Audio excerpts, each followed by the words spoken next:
Well, hello, vinyl lovers, and welcome to another bonus episode of Groovescape. I'm your host, Josh Greenberg, and as always, coming to you from my home studio in Ottawa, Canada. Today marks the third out of four special bonus episodes profiling outstanding women musicians, songwriters, producers, or engineers in honor of International Women's Day. If you've been along for the ride so far, you'll know that I dropped a full-length episode on Monday featuring 7 such trailblazers, and followed up already with 2 bonus episodes featuring 2 of my favorite women artists. First, the poetess, songwriter, kick-ass godmother of punk, Patti Smith, and her debut 1975 album Horses, and a feature on the ferociously soulful Brittany Howard, best known as lead singer and guitarist of the American roots band Alabama Shakes, and an incredible solo artist in her own right. Her debut solo album, Jamie, is in the running for several Grammy Awards this year. With only 2 more bonus episodes to go, I've really been struggling about who to feature here because frankly there are just so many incredibly talented women musicians we could talk about and celebrate.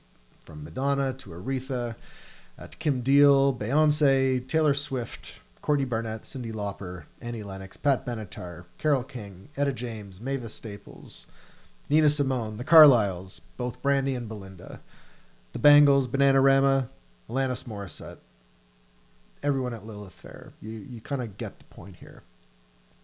I've also wanted to make sure that I capture a range of musical styles and feature artists from different periods.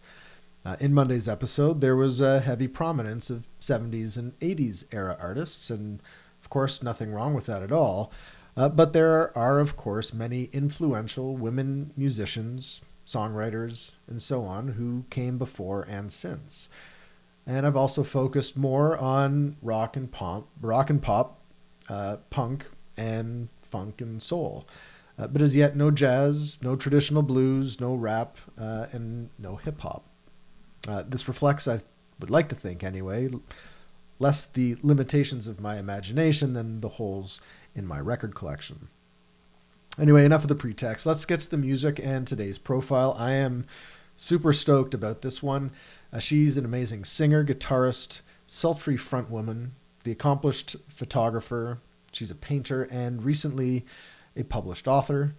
Alison Mosshart has been singing in bands since she was a kid growing up in Vero Beach, Florida, getting her start in the rock business with the local punk outfit Discount, which incredibly she founded at the age of 13. Discount produced several 7-inch releases and toured extensively between 1995 and 2000.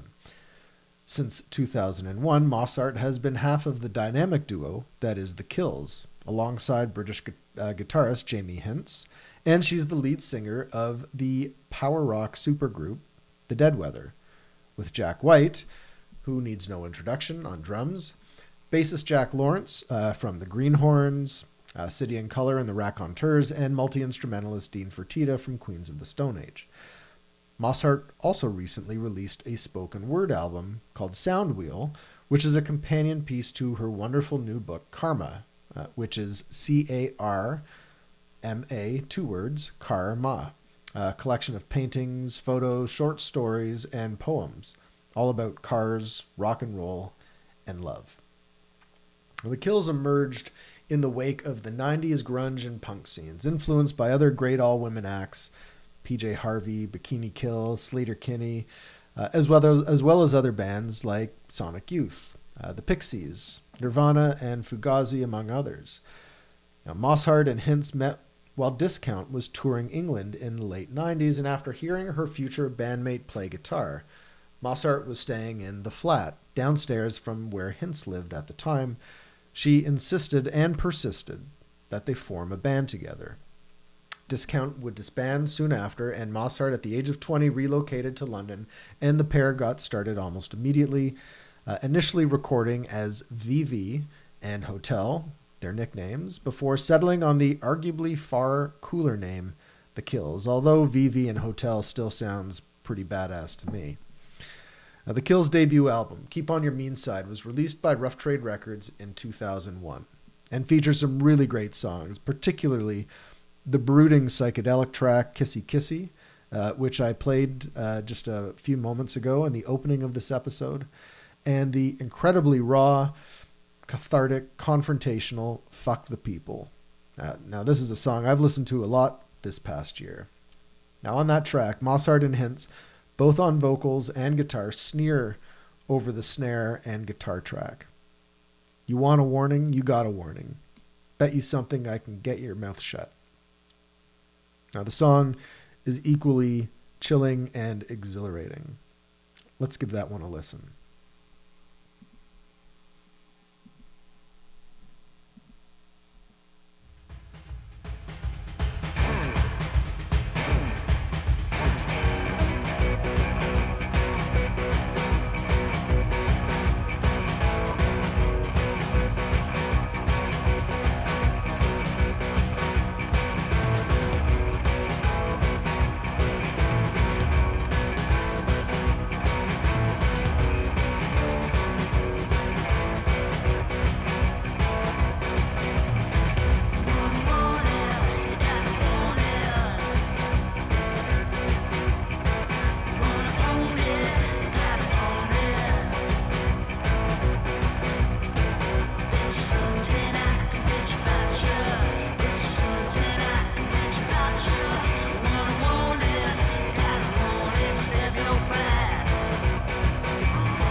That is Fuck the People by Kills off their debut album, Keep on Your Mean Side. And it is an absolutely menacing track, like so many others. It's the kind of song you might hear softly in the background at first, as it sets the scene in a film or a dramatic television show where the main protagonist, someone who stalks and kills rapists or serial murderers, emerges from the dark corner of an alley about to sink her weapon into the neck of her next victim, who days earlier committed a grisly assault.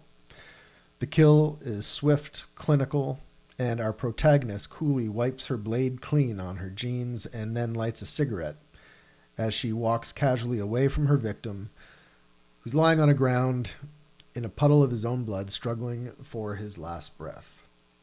Now, the Kill's sophomore album, No Wow, was released in 2005, and their third LP, Midnight Boom, came a few years later in 2008, and that album includes several great songs, many which have featured in popular American television and film. Footloose remake, a reboot of 90210, and an episode of Gossip Girl.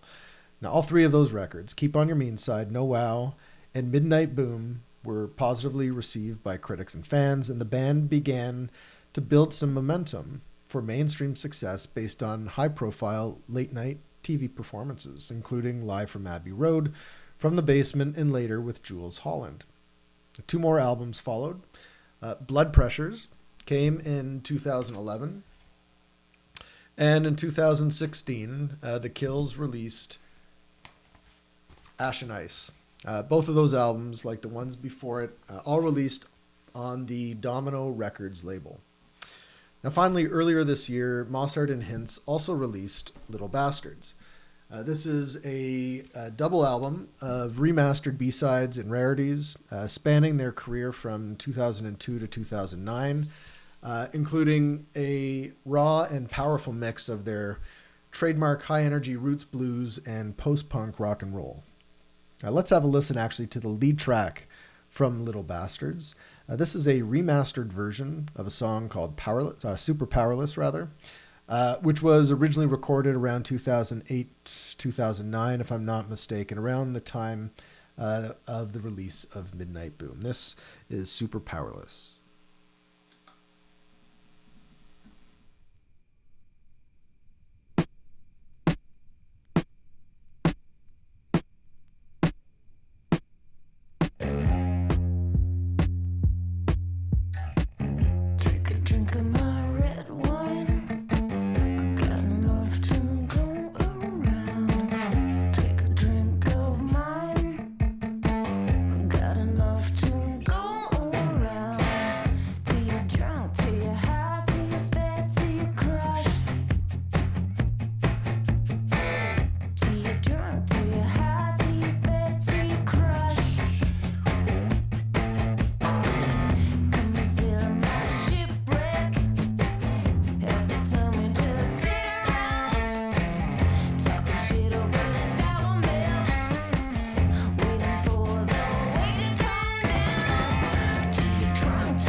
So that is Super Powerless by The Kills from their 2020 double album, Little Bastards. Now, my decision to focus this week on female artists in honor of International Women's Day stems from long-standing underrepresentation and underappreciation in the music industry. In the early 2000s, when The Kills came on the scene, the music press were all over bands like The Strokes and The White Stripes, and their lead men in particular, Julian Casablancas and Jack White, respectively. Yet this was a time when female artists and female-led bands were also making notable contributions, though generating considerably less attention, or garnering considerably less attention from the likes of music industry media outlets, Pitchfork, NME, Rolling Stone, and others. Consider the Brooklyn-based aughts indie darlings Yeah Yeah Yeahs, led by Karen O, or Metric, fronted by the Canadian songwriter Emily Haines. Both of them great bands, deserving of far more industry attention than I feel they received.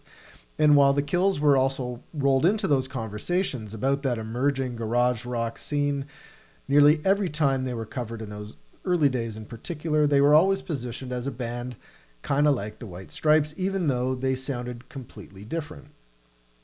So perhaps ironically then, between 2009 and 2015, Mosshart would come in to release 3 studio albums with Jack White from the White Stripes, along with Jack Lawrence and Dean Fertitta as the Dead Weather. Their first album, Whorehound, was released in 2009. Great album. That's it here.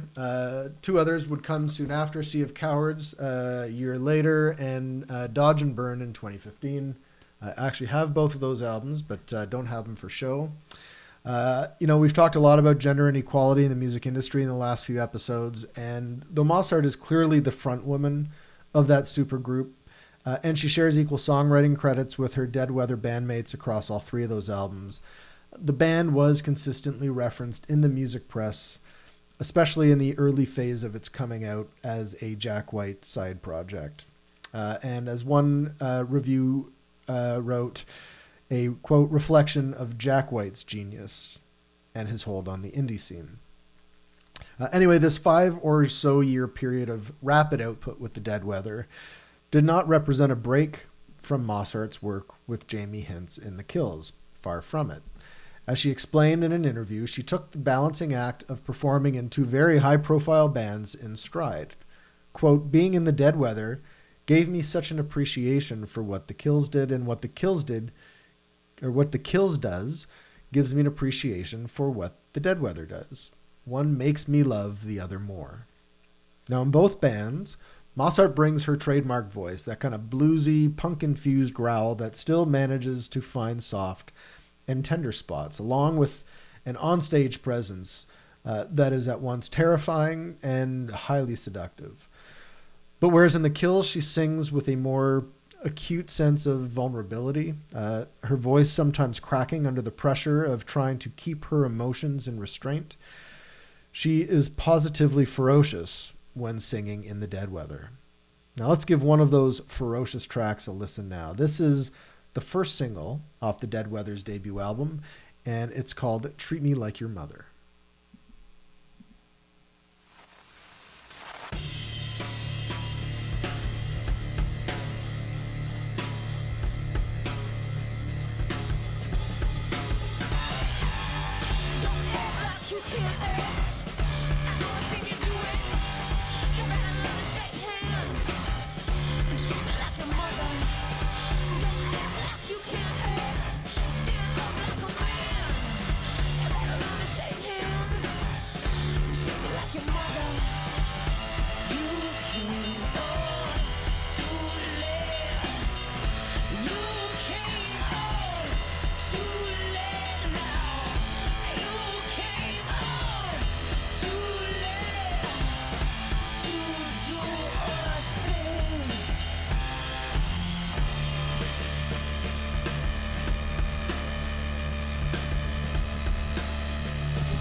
Now that is a serious vocal assault, and you should absolutely check out the sinister video for that song. That is Treat Me Like Your Mother by the Dead Weather from their debut 2009 album, Whorehound, released by Third Man Records. Now I've seen the Kills 3 times, I've seen the Dead Weather once, and each time I left those concerts I was absolutely certain that I had seen the best rock and roll show of all time. Now, each Kills show I saw was in a kind of intimate, smaller venue, absolutely packed to the gills, stripped down on the pyrotechnics and all of the usual kind of, adornments of a rock and roll show, with attention almost exclusively on Mosshart and Hintz. When there's just two of you on stage, there's absolutely nowhere to hide. They are at the top of their game every time.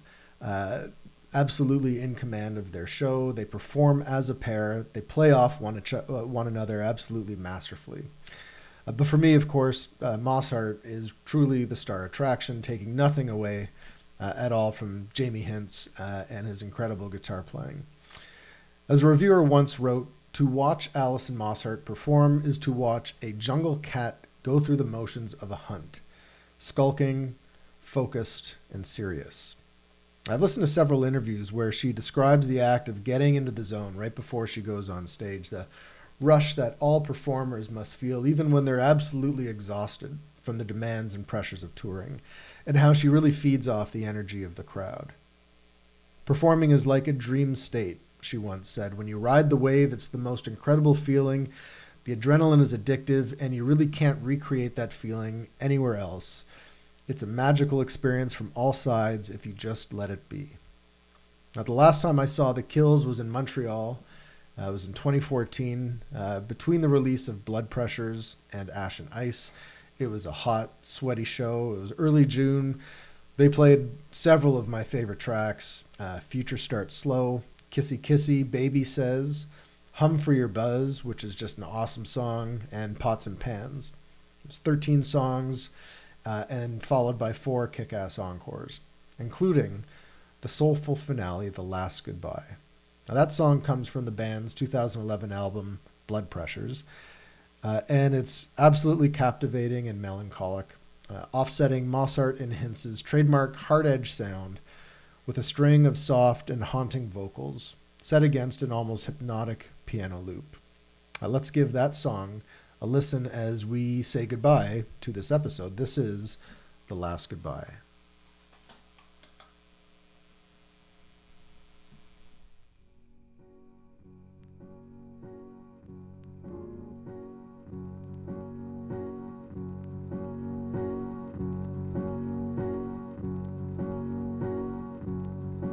It's the last goodbye, I swear.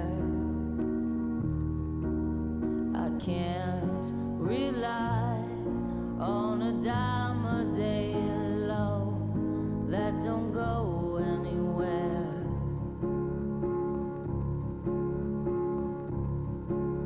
I learn to cry for someone else. I can't get by on an odds and ends love that don't ever match up. I heard all you said and I took it too hard. I won't forget, I swear. I have no regret. So that is The Last Goodbye by The Kills off their 2011 album, their 4th studio LP, Blood Pressures, which was released by the Domino recording label. So that does it for this bonus episode on Alison Mosshart, in honor of International Women's Day, one of my favorite contemporary musicians. I hope you've enjoyed it. Buy her music, all of it by The Kills, of course The Dead Weather. Check out her new book. Look at her artwork. Have a listen to her recently released single. It's called Rise, and it's terrific as well.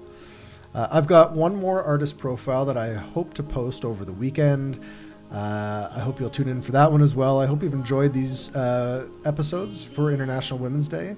Please leave me a comment, share with your friends. We're on Twitter at Groovescape if you want to give us a follow and a shout out. Until next time, enjoy your music, be good to each other, and stay safe. I heard all you said, and I love you to death. I heard all you said, don't say anything. It's the